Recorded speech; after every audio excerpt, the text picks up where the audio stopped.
किताब पंहिंजे औलाद वारनि ऐं जॾहिं जीअं औलाद ॼमंदो आहे त उनजी ख़ुशी थींदी आहे, किताब छपजण जी ख़ुशी उन खां ॿीणी हूंदी आहे। सो मां पंहिंजी तमामु घणी मसरूफ़ियतनि मां टाइम कढण जी कोशिशि कई हुई ऐं फाइनली अॼु मां थोरो कुझु सिटूं मां लिखियूं वेई, छो त ॻाल्हाइण जे लाइ माण्हू जॾहिं ॻाल्हाइण में पवंदो आहे। मां ॿुधाए छॾियां त मां सिंध यूनिवर्सिटी में 25 साल मूं पढ़ायो ऐं फुल प्रोफेसर रहियसि ऐं हिन महिल बि आऊं पढ़ायां पई ऐं उस्ताद, ऐं उहो बि मूं जहिड़ो उस्ताद जेको शाह लतीफ़ ऐं सचल सरमस्त ऐं बेदिल ऐं बेकस खे, ख़लीफ़े नबी बख्श खे पढ़ाए आयो हुजे। ऐं मुंहिंजो शाह लतीफ़ जो जॾहिं क्लास मुंहिंजो थींदो त मां टाइम टेबल ठहंदो त मां चवंदी हुअसि मुंहिंजे क्लास जे मथां कंहिं ॿिए जो क्लास न रखिजो, उहो मथियों क्लास फ्री रखो। ऐं मां ॿ अढाई ऐं टे कलाक मां एक्सटेम्पोर लेक्चर ॾींदी हुअसि शाह अब्दुल लतीफ़ भिटाई ते। त तव्हां इन मां अंदाज़ो लॻाए सघो था त जेकॾहिं आउं ॻाल्हाइण ते अचां त घणो कुझु ॻाल्हाए सघां थी, पर एॾो कुझु ॻाल्हायो वियो आहे जो ख़ुदि मुंहिंजी जेका ॿुधण जी सघ न चवणु खपे, उहा ख़तमु हाणे थी चुकी आहे। त मां सम्झां थी तव्हां सभिनी जो बि इहो हाल हूंदो ऐं तव्हां सभिनी खे रिफ्रेशमेंट मिली आहे त तव्हां रिफ्रेशमेंट खे इंजॉय कयो। मां एक्चुअली कुझु ॾींहं पहिरें, इहा हींअर जी ॻाल्हि न आहे, इहा पुराणी ॻाल्हि आहे। मां सम्झां थी 1975 में सोझरो में मुंहिंजो इंटरव्यू छपियो हो, that was a self interview. ऐं उन वक़्तु बि मूं हिकिड़ो जुमिलो चयो हो, उन में लिखियो, लिखत में मुंहिंजे मौजूदु आहे, शाइरी जी जेका बेवक़ती असां वटि थी चुकी आहे। सॉरी, तव्हांखे त मां तारीफ़ करे चुकी आहियां ऐं मुबारकूं बि ॾेई चुकी आहियां, पर एज़ अ जनरल मां ॻाल्हि थी करियां। उन वक़्तु 75 जी मां पंहिंजे इंटरव्यू जो हिकिड़ो रेफरेंस जंहिंमें मूं लिखियो हो, शाइरी जो ई ज़िक्र कंदे ऐं मूं चयो हो त 4 हरीड़ूं रखी हर को पसारी थी पियो आहे। 2 काफ़िए बाज़ी शाइरी न आहे, तुकबंदी शाइरी न आहे। उर्दू में जॾहिं असां मुशाइरनि में वेंदा आहियूं त उते बि तुकबंद शाइरनि खे शाइर वारी तकरीम इज़त न मिलंदी आहे ऐं उन्हनि जो बल्कि मज़ाक उॾायो वेंदो आहे त ही तुकबंद आहे। असां वटि सॉरी टू से असां सिंधी उन बिदत में पइजी विया आहियूं, असां वटि तुकबंदी खे शाइरी सम्झियो पियो वञे। मुंहिंजो पुटु जॾहिं 4th क्लास में पढ़ंदो हो, सेंट बोनावेंचर में 4th क्लास जो स्टूडेंट हो, त उन्हनि जे क्लास में जेको इंग्लिश जे बुक में आख़िर में एक्सरसाइज़ हूंदी, हुन में हिकिड़ी एक्सरसाइज़ हुई राइमिंग, मेक राइम्स। सो मुंहिंजो पुटु हुन महिल 8 सालनि जो हो ऐं हुन राइमिंग कई हुई। तो rhyming is not a difficult thing. इहो 4th दर्जे जो ॿार बि राइमिंग करे सघे थो। इन करे जेको असां वटि ग़ज़ल चवण जे पोयां लठ खणी पिया आहिनि न शाइर, सम्झंदा त बसि वॾी ॻाल्हि। ऐं बहर वज़न न आहे। सॉरी टू से अगेन, 77 में मुंहिंजो हिकिड़ो ग़ज़ल छपियो हो, महराण में इमदाद हुसैनी वेठो आहे। उन में हिकिड़ो शेर आहे, बहर वज़न जूं घोड़ियूं लंगड़ा लूला लफ़्ज़, कविता रदीफ़ काफ़िया ॾात न कोई ॾाऊं। सिर्फ़ रदीफ़ ऐं काफ़ियो शाइरी न आहे। ज़ाहिदा जेका शाइरी कई आहे उहा शाइरी आहे। सो शाइरी में जेसि ताईं शाइरी में वो फ़िक्र न आहे, वो फ़लसफ़ो न आहे, उहा ॿोली जी ख़ूबसूरतियूं न आहिनि, हाणे घणियूं ॻाल्हियूं थी सघनि थियूं। मिसाल तौरु T.S. एलियट चयो त शाइर जी बुनियादी ज़िम्मेवारी पंहिंजी ॿोली ॾांहुं आहे। माना आम माण्हू असांजो ॿोली सही इस्तेमालु करे थो, पर जेकॾहिं असांजो शाइर ग़लति ॿोली इस्तेमालु करे त तव्हां ईंदड़ नसलुनि खे उहो शाइर छा ॾेई रहियो आहे। शाइर उन्हनि खे शाइर खे पढ़ी नओं नसुल उनखे फॉलो कंदो। तंहिंजे करे शाइर ते वॾियूं ज़िम्मेवारियूं आहिनि। ऐं मुंहिंजो त इहो बि ख़्यालु आहे ऐं मां लिखियो बि आहे त शाइरी करणु हाणे असांजे शाइरनि खे, अमर सिंधू सवेर ॻाल्हि करे वई मुंहिंजे ई हवाले सां। मां जॾहिं यूनिवर्सिटी में हूंदी हुअसि उते असां ज़ाहिर हर साल असां वटि नवां नौजवान ईंदा। ऑनर्स पार्ट 1 में जेके स्टूडेंट ईंदा से इंटरमीडिएट पास करे ईंदा हुआ। दे वर सो यंग। ऐं उन्हनि मां घणाई अहिड़ी हुई जेका टीन्स में हूंदी हुई। मुंहिंजी अम्मी चवंदी जवानी में हर को शाइर थी पवंदो आहे। सो उन वक़्तु जेकॾहिं उहे शाइर थी था वञनि त इट्स गुड। आउं हमेशह चवंदी हुअसि, सिंध यूनिवर्सिटी जे प्रोफेसर हूंदे आउं चवंदी हुअसि त जेकॾहिं अॼु जो असांजो को नौजवान शाइरी करे थो त उनखे असांखे एप्रिशिएट करणु खपे। इहा सुठी ॻाल्हि आहे। It's a positive thing. हू क्लाशनकोफ नथो खणे, उहो कलम थो खणे हथ में। बुनियादी ॻाल्हि इहा आहे तो कलम थो खणे ऐं कलम सां उहो तख़लीक़ थो करे। पर जेकॾहिं सीरियसली अॻियां शाइरी खे खणणो आहे त पोइ उन जे लाइ घणे मुताले जी ज़रूरत आहे। ऐं मुतालो सिर्फ़ु पंहिंजी ॿोली जी शाइरी ऐं अदब जो न, पंहिंजी ॿोली जी लोक शाइरी बि पढ़णी पवंदी, पंहिंजी ॿोलीअ जी क्लासिकल शाइरी बि पढ़णी पवंदी, पंहिंजी ॿोलीअ जी जेका रवायती दौर जी शाइरी आहे, वॾी शाइरी, उहा पढ़णी पवंदी। ऐं हिन दौर खां अॻु में जेको तरक़ी पसंदि दौर हो या उन खां पोइ जितां खां जदीदियत जी शुरूआत थी आहे, उन में जेके वॾा शाइर आहिनि, ख़ासि तौर सां शाइर जे लाइ सुठी शाइरी पढ़णु पहिरीं ज़िम्मेवारी आहे उनजी। तो सुठी शाइरी पढ़े। सिंधी में जेकॾहिं लिखे थो तो सिंधी शाइरी तो अवसि पढ़े, पर हू दुनिया जी अज़ीम शाइरी पढ़े, चाहे उहा दुनिया जी कंहिं बि ॿोली में शाइरी थिए थी उनखे पढ़े। इहा बुनियादी शइ आहे। जेकॾहिं मुतालो नाहे ऐं मुशाहिदो नाहे त पोइ शाइरी में शाइर पाण खे रिपीट कंदो, ॿोली साॻी ॿोली वरी वरजाईंदो, उनजी ॿोली में महदूदियत अची वेंदी, उनजे तसवुरनि ऐं ख़्यालनि में महदूदियत अची वेंदी, जॾहिं त शाइरी लामहदूदियत जी घुर्जाऊ हूंदी आहे। मूं ते घणियूं शयूं लिखियूं हुयूं, पर मां उहे घणियूं शयूं जेके लिखी आई आहियां उहे मां पढ़ा नथी। ऐं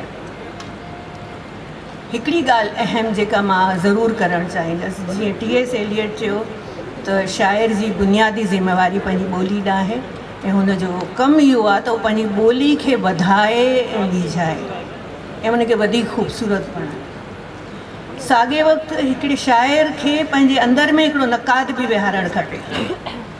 शाइर पंहिंजो पहिरियों नक़ाद पाण हुअणु घुरिजे, इहा बुनियादी ॻाल्हि आहे। सो असांखे अच्छा ॿियो, मां हिते शाइरनि जा जॾहिं मां पूरनि दौरनि जी ॻाल्हि करे आयसि, लोक दौर खां वठी मां शाह लतीफ़, शाह अब्दुल करीम बुलराई, सचल सरमस नाला, मां इहे सभु नाला खणी वठां छो त तव्हां मां थी सघे थो कुझु के शायदि कुझु माण्हुनि इहे नाला या त ख़बर न हुजनि, पर यादि ॾियारण में को ऐब न आहे।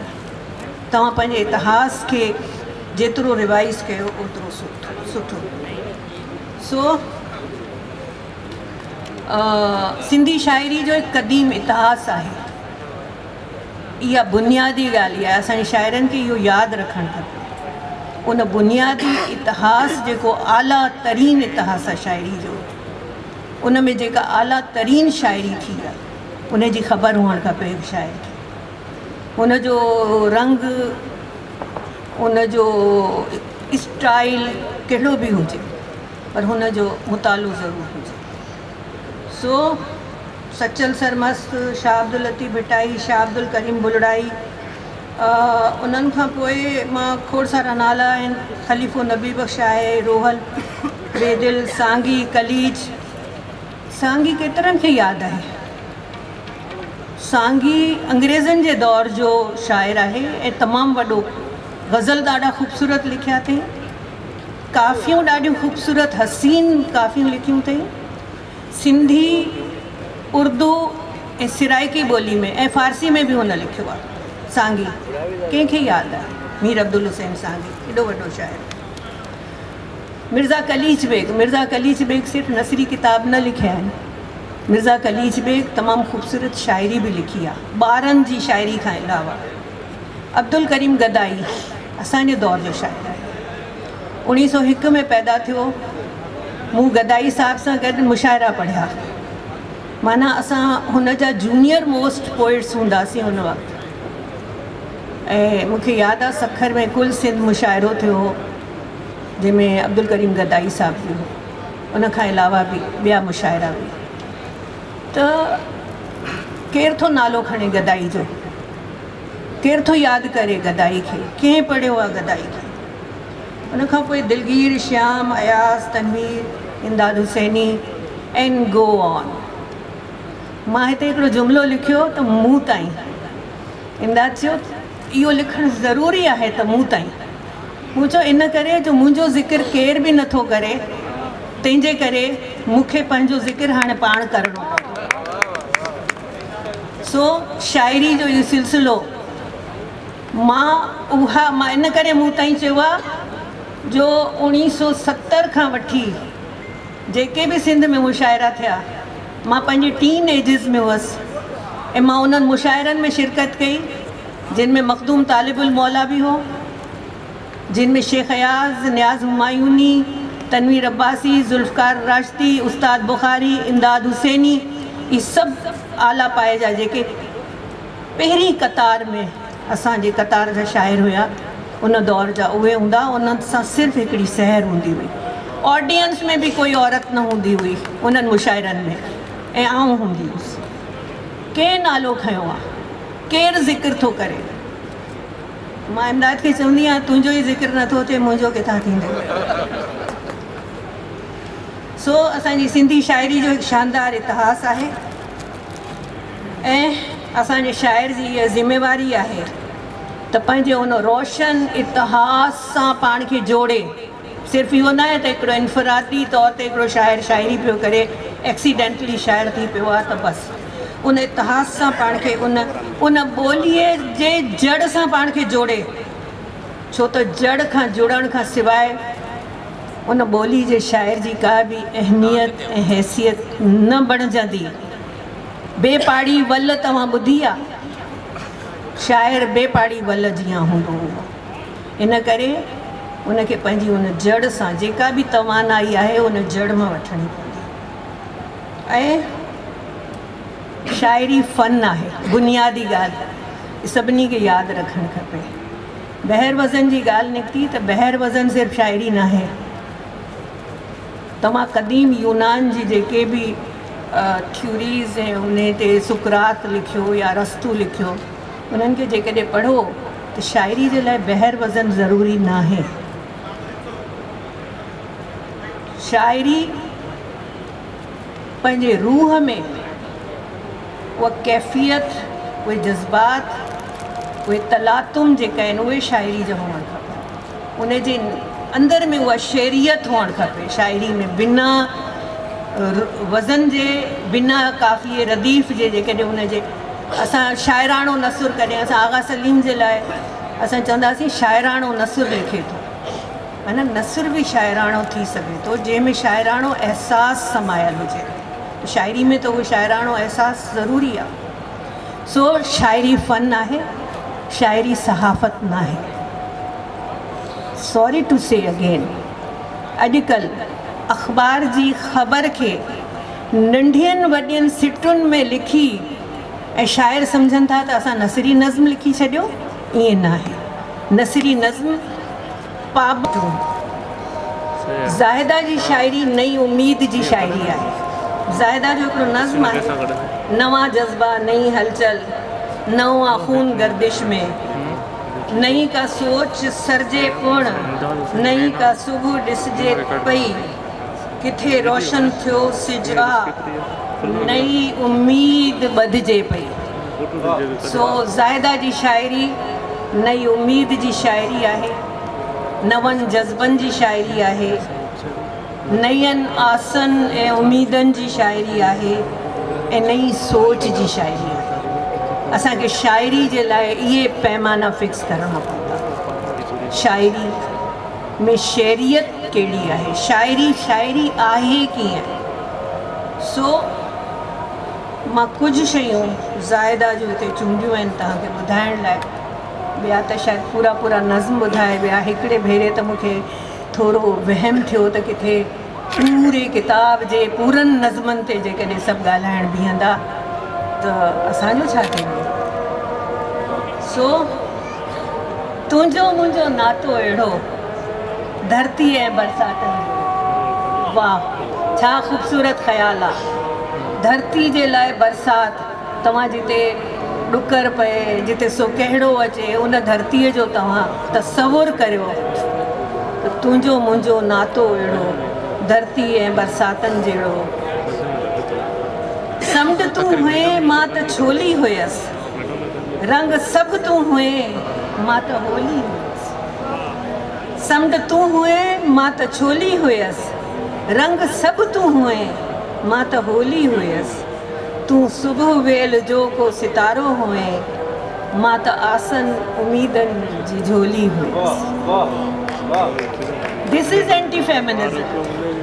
मां उन बहस में मां उनखे छेड़णु नथे चाहियो, छो अमर सिंधु उन ते एॾो ॾिघो लेक्चर ॾेई वई आहे जो मां सोचियो अबा बसि हाणे घणो थियो। मूंखे यादि आहे मां फ़हमीदा रियाज़ खे हिकिड़े भेरे ॻाल्हियुनि में चयो हो त आई एम एंटी फेमिनिस्ट।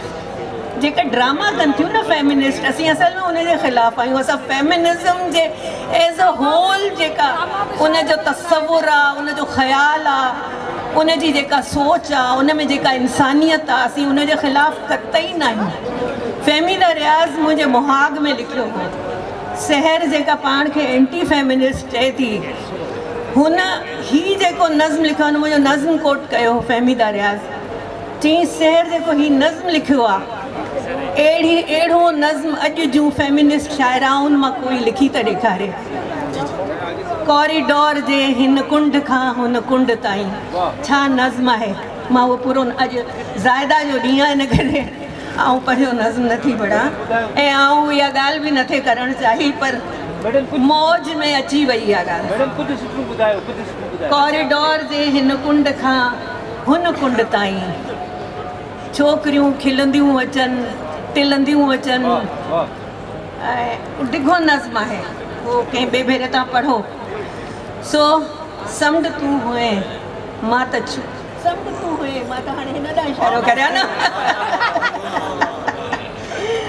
समुंड तूं हुए मां त छोली हुयसि, रंग सभु तूं हुए मां त होली हुयसि। तूं सुबुह वेल जो को सितारो हुए, मां त आसन उम्मीदनि जी झोली हुयसि।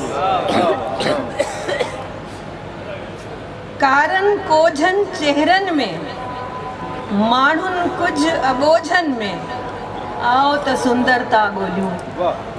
किताब जो उनवान इन्ही नज़्म त आहे, आओ त सुंदरता ॻोल्हियूं। ऐं इन जा घणेई शेर, मां ॿिया शेर पहिरें ॿियो शेर कोट करणु थी चाहियो, पर पोइ मूं इहो शेर ख़ासि तौर सां, छो त कारनि कोझनि चेहरनि जो ज़िक्र आहे। उहो कारा कोझा चेहरा ज़ाहिरी काराणे कोझाणा, उहो अंदरि में केॾा ख़ूबसूरत आहिनि। उन्हनि में जेको आहे सो उहे अबोझ आहिनि, कारा कोझा आहिनि, पर अंदरि में हसीन आहिनि, ख़ूबसूरत आहिनि। उन्हनि वटि तमामु ख़ूबसूरत तसवुरात आहिनि। उहो ज़िंदगी जा उन्हनि वटि भरपूर उमंग आहिनि ऐं उन्हनि वटि सभु नेकियूं आहिनि, सभु चङायूं आहिनि। सभु सुठायूं आहिनि जेके कंहिं बि समाज खे हिकु आइडियल समाज बणाए सघनि थियूं। सो लफ़्ज़ पोपट दिलि मथां लहंदा रहिया, शाइरी जेका कई आहे ज़ाहिदा, उन में लफ़्ज़ जेके आहिनि पोपटनि जीअं हुनजे दिलि ते लहनि था ऐं पोइ शाइरी था कनि। लफ़्ज़ पोपट दिलि मथां लहंदा रहिया, केतिरियूं ई ॻाल्हिड़ियूं पुछंदा रहिया। ऐं शाइर जेके ॻाल्हियूं उनखां उहो पोपटनि जहिड़ा लफ़्ज़ उनजे दिलि खां पुछे थो, उहे ख़ूबसूरत ॻाल्हियूं पंहिंजनि पढ़ंदड़नि खां शाइर पुछी रही आहे, मां शाइरा नथी चवां, शाइर पुछी रही आहे ऐं तव्हां ताईं उहो आला तरीन पैगाम जेको शाइरी में आहे उहो तव्हां ताईं पहुचाए रही आहे। तव्हां हिनखे पढ़ो ऐं महज़ूज़ थियो, एंजॉय कयो ऐं वाह कयो। ऐं it's a real a great poetry. इनखे एप्रिशिएट करणु इन शाइरी जो हक़ आहे। वॾी महिरबानी। It's a great and real great poetry.